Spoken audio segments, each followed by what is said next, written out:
ಜಗದೊಡೆಯ ನೀನು, ಬಡವರ ಕಷ್ಟಗಳನ್ನು ಪರಿಹರಿಸುವಂತ ಪರಿಪಾಲಕ ನೀನು. ತಂದೆ, ಆದಷ್ಟು ಬೇಗ ನಮ್ಮ ಕಷ್ಟಗಳನ್ನ ದೂರ ಮಾಡಿ ನಮ್ಗೆ ಪರಿಹಾರ ಕೊಡು ತಂದೆ. ತಂದೆ, ನನ್ನ ಮಗಳ ಶಿಕ್ಷಣಕ್ಕಾಗಿ ನನ್ನ ಪತಿ ದೇವರು ಹಗಲು ರಾತ್ರಿ ದುಡಿದು ದುಡಿದು ಸಣ್ಣಗಾಗುತ್ತಿದ್ದಾರೆ. ಇರೋದೊಂದು ಮನೆನ ಮಾರ್ಬಿಟ್ಟಿದ್ದಾರೆ. ದೇವ, ನನ್ನ ಮಗಳಿಗೆ ಒಳ್ಳೆಯ ಶಿಕ್ಷಣ ನೀಡಿ ಆದಷ್ಟು ಬೇಗ ಒಂದು ಒಳ್ಳೆಯ ವರವನ್ನು ಕರುಣಿಸು ತಂದೆ, ಒಳ್ಳೆಯ ವರವನ್ನು ಕರುಣಿಸು. ನಿನ್ನಲ್ಲಿ ಕೈ ಮುಗಿದು ಬೇಡ್ಕೊಳ್ತೀನಿ ತಂದೆ, ಕೈ ಮುಗಿದು ಬೇಡ್ಕೊಳ್ತೀನಿ. ಗಿರಿಜಾ, ಯಾರು? ನೀನು ಇದೀಗ ಬೇಡ್ಕೊಂಡಿಲ್ಲ, ನಿನ್ನ ದೈವ. ದೈವ, ಸಂತೋಷವಾಯಿತು. ನಿಮ್ಮ ಆಕಾಶವಾಣಿ ಕೇಳಿ ಸಂತೋಷವಾಯಿತು ದೇವ್ರೆ. ನೋಡು ಮಗಳೇ, ನಿನಗೆ ಸಂತೋಷವಾಗಿರಬಹುದು.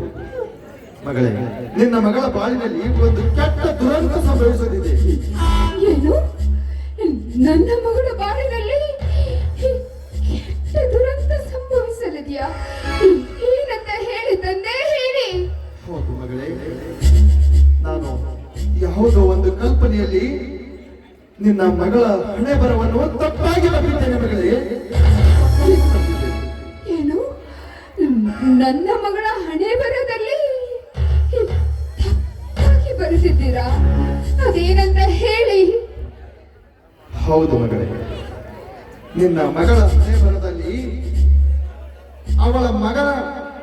ಅವಳ ಹೊಟ್ಟೆಯಲ್ಲಿ ಹುಟ್ಟಿದ ಮಗನಿಂದಲೇ ಅವಳ ಸಂಸಾರ ಮಾಡಬೇಕೆಂದು ಬಂದಿದ್ದೇನೆ ಮಗಳೇ.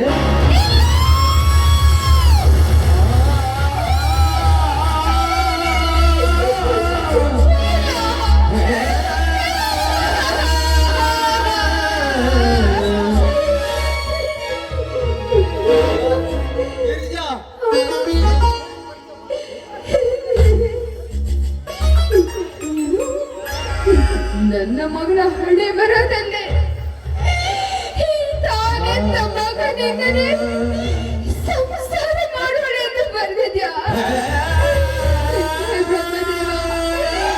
ಬ್ರಹ್ಮದೇವ, ಇದನ್ನ ಹೇಗಾದ್ರೂ ಮಾಡಿ ತಪ್ಸು ತಂದೆ, ನಿನ್ನ ಕೈ ಮುಗಿದು ಮಾಡ್ಕೊಳ್ತೀನಿ, ತಪ್ಸು.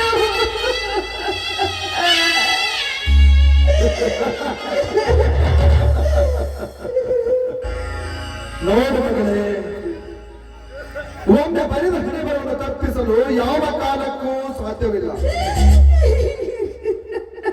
ಅದು ಬರೆದ ಹಣೆ ಬರ ಅವಳ ಬಾಳಿನಲ್ಲಿ ಜರುಗಲೇಬೇಕು ಮಗಳೇ, ಜರುಗಲೇಬೇಕು. ಇವಳೊಬ್ಳು ಮಗಳ ಹಣೆ ಬರ ಹೀಗಾಯ್ತೆ. ನನ್ನ ಮಗಳ ಶಿಕ್ಷಣಕ್ಕಾಗಿ ನನ್ನ ಪತಿ ದೇವರು ಈ ಮನೆಯಲ್ಲಿ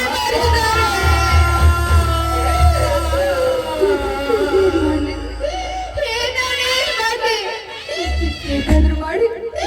ಹೇಗಾದ್ರೂ ಮಾಡಿ ಅದನ್ನ ತಪ್ಪಿಸ್ಬೇಕಲ್ಲ. ನನ್ನ ಮಗಳ ಹಣೆ ಬರ ದುರಂತವಾಯ್ತೆ. ಇಲ್ಲ,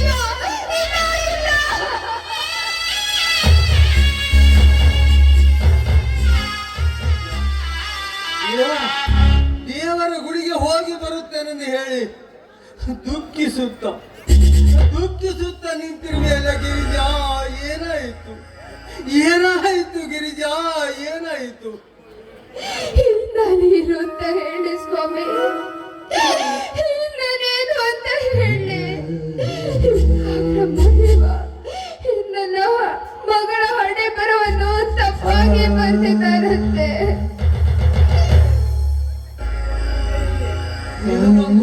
ಆಕಾಶವಾಣಿಯಾಗಿದೆ ಅದು. ನನ್ನ ಮುಂದೆ ಹೇಳಿ ಗಿರಿಜಾ, ಏನೆಂದು ಆಗಿದೆ ಆಕಾಶವಾಣಿ? ನಾನು ಯಾವ ಬಾಯಿಂದ ಹೇಳಿ, ನಾನು ಯಾವ ಬಾಯಿಂದ ಹೇಳಿ ಸ್ವಾಮಿ. ನನ್ನ ಮಗಳ ಬದುಕು ದುರಂತಕ್ಕೀಡಾಗಿದೆ ಸ್ವಾಮಿ, ದುರಂತಕ್ಕೀಡಾಗಿದೆ.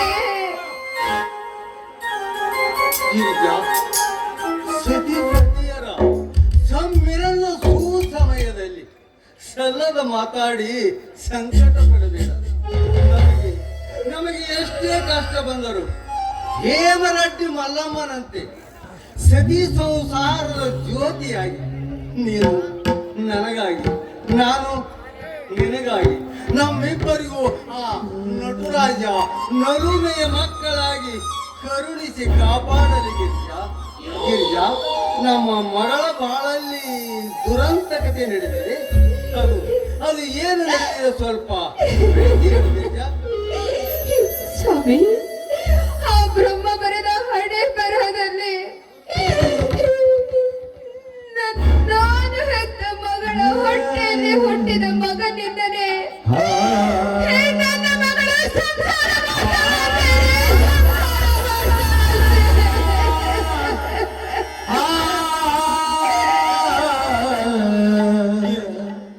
ಗಿರಿಜಾ, ಗಿರಿಜಾ,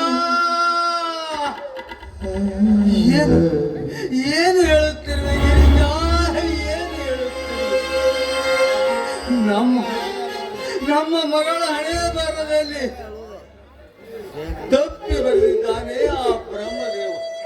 ಆ ದೇವರು ನಮ್ಮಂತ ಬಡವರಿಗೆ ಮೇಲಿಂದ ಮೇಲೆ ಕಷ್ಟ ಮುಡುತ್ತಾ ಇರುತ್ತಾನೆ. ಕಷ್ಟ ದುಃಖ ತೆರೆಯಾಗಿ ಧುಮುಕಿದರು ಕಣ್ಣು ತೆರೆದು ನೋಡಲಾರ ಆ ದೇವರು. ಗಿರಿಜಾ, ಗಿರಿಜಾ, ಈಗ ನಾವು ಏನು ಮಾಡಬೇಕು ಒಂದು ತಿಳಿಯಲಾಗಿದೆ ಗಿರಿಜಾ. ಈ ವಿಷಯ ನಮ್ಮ ಮಗಳಿಗೆ ಗೊತ್ತಾಗಬಾರದು. ನಮ್ಮಲ್ಲೇ ಗುಪ್ತವಾಗಿರಬೇಕು. ಅವಳಿಗೆ ಗೊತ್ತಾಗಬಾರದು ಗಿರಿಜಾ, ಗೊತ್ತಾಗಬಾರದು. ಅಮ್ಮ, ಏನಪ್ಪ, ಯಾವ ವಿಷಯ ಗೊತ್ತಾಗ್ಬಾರ್ದು? ನೀನು ಮಗಳ ಮುಂದೆ ಹೇಳಿದೆ ಮತ್ತೆ ಯಾರ ಮುಂದೆ ಹೇಳ್ತೀಯಪ್ಪ? ಅದೇನಂತ ಬಿಡಿಸಿ ಹೇಳಪ್ಪ. ಅದು ಏನಿಲ್ಲ ಮಗಳೇ, ಅದು ಏನಿಲ್ಲಮ್ಮ. ಅದು ಅದು ಯಾಕಪ್ಪ ಈಗ ಕನ್ವರ್ಸ್ತಾ ಇದೀಯಾ? ಅದೇನ್ ವಿಷಯ ಅಂತ ಹೇಳು. ನನ್ ಮುಂದೆ ಹೇಳಿದೆ ಮತ್ತೆ ಯಾರ ಮುಂದೆ ಹೇಳ್ತೀಯಾ? ಅಮ್ಮ, ನೀ ಅಂತ ಹೇಳಮ್ಮ, ಏನ್ ವಿಷಯ ಅಂತ? ಅಯ್ಯೋ ಮಗಳೇ, ಅದೇನಿಲ್ಲಮ್ಮ, ನಿನ್ನ ಮದುವೆ ವಿಚಾರನ ನಾನು ನಿಮ್ಮಪ್ಪ ಮಾತಾಡ್ತಾ ಇದ್ವಿ ಅಷ್ಟೇ. ಅಮ್ಮ, ನೀವಿಬ್ಬರು ಕೂಡಿ ಯಾವ್ದೋ ವಿಷಯ ಮುಚ್ಚಿಡ್ತಾ ಇದ್ದೀರಾ.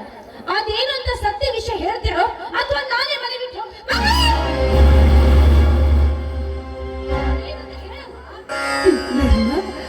ಹೇಳ್ತೀನಮ್ಮ, ಹೇಳ್ತೀನಿ. ಎಲ್ಲ ಲಿಂಗನ ದರ್ಶನಕ್ಕೆ ಅಂತ ಬಂದಿದ್ದೆ. ಅಂತ ಸಮಯದಲ್ಲಿ ನನಗೊಂದು ಆಕಾಶವಾಣಿ ಕೇಳಿಸಿತಮ್ಮ, ಆಕಾಶವಾಣಿ ಕೇಳಿಸಿತು. ಯಾಕಮ್ಮ ಅಳ್ತಾ ಇದೀಯ? ಏನಂತ ಆಕಾಶವಾಣಿ ಕೇಳಿಸ್ತು? ಅದೇನಂತ ಬಿಡಿಸಿ ಹೇಳಮ್ಮ. ಮಗಳೇ, ಬ್ರಹ್ಮ ಬರೆದ ಹಣೆ ಬರಹದಲ್ಲಿ ನೀನು ಹೆತ್ತ ಮಗನಿಂದಲೇ ನೀನು ಸಂಸಾರ ಮಾಡ್ತೀಯ ಅಂತಮ್ಮ, ಸಂಸಾರ ಮಾಡ್ತೀಯ.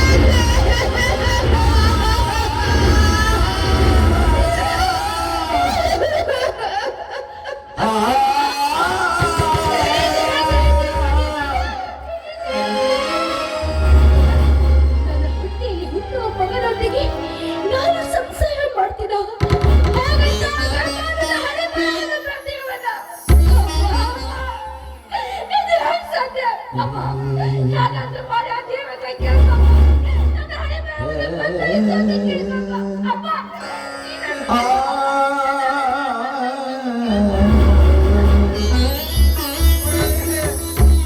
ಆ ಬ್ರಹ್ಮ ಬಂದ ಹಣೆ ಬರ ತಪ್ಪಿಸಲು ನನ್ನ ಕೈಯಲ್ಲಿ ಇಲ್ಲ ಮಗಳೇ. ನನ್ನ ಹಣೆದ ನಾನು ನಿನ್ನ ಹಣೆ ಬರಲಿಲ್ಲ. ನಿನ್ನ ಹಣೆ ಬರದಲ್ಲಿ ಆ ಬ್ರಹ್ಮ ಬರೆದ ಹಣೆ ಬರ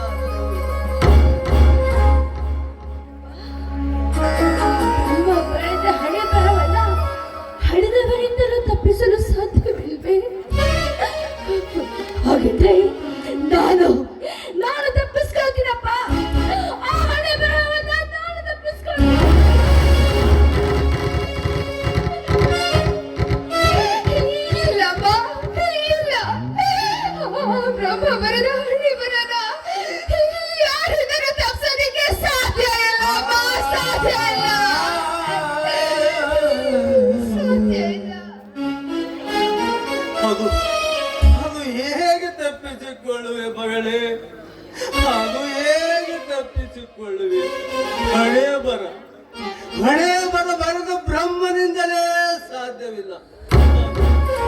ಅದು ನೀನು ಹೇಗೆ ತಪ್ಪಿಸಿಕೊಳ್ಳುವೆ ಮಗಳೇ? ಅದು ನನ್ನ ಮುಂದೆ ಹೇಳಮ್ಮ, ನನ್ನ ಮುಂದೆ ಹೇಳು. ಅಬ್ಬ, ನೀವಿಬ್ಬರು ದುಃಖಿಸಬೇಡಿ. ನನ್ನ ಭೋಗವನ್ನ ನಾನೇ ಉಡುತ್ತೇನೆ. ನನ್ನ ಹಣೆ ಬರಹವನ್ನ ನಾನೇ ತೆಗೆದುಕೊಳ್ಳುತ್ತೇನೆ. ನನ್ನ ಹಣೆ ಬರಹವನ್ನ ನಾನೇ ತೆಗೆದುಕೊಳ್ಳುತ್ತೇನೆ. ಮುಚ್ಚಿ ಕಾಡೆ ಗೂಡೆ ನನ್ನ ಬಾಳು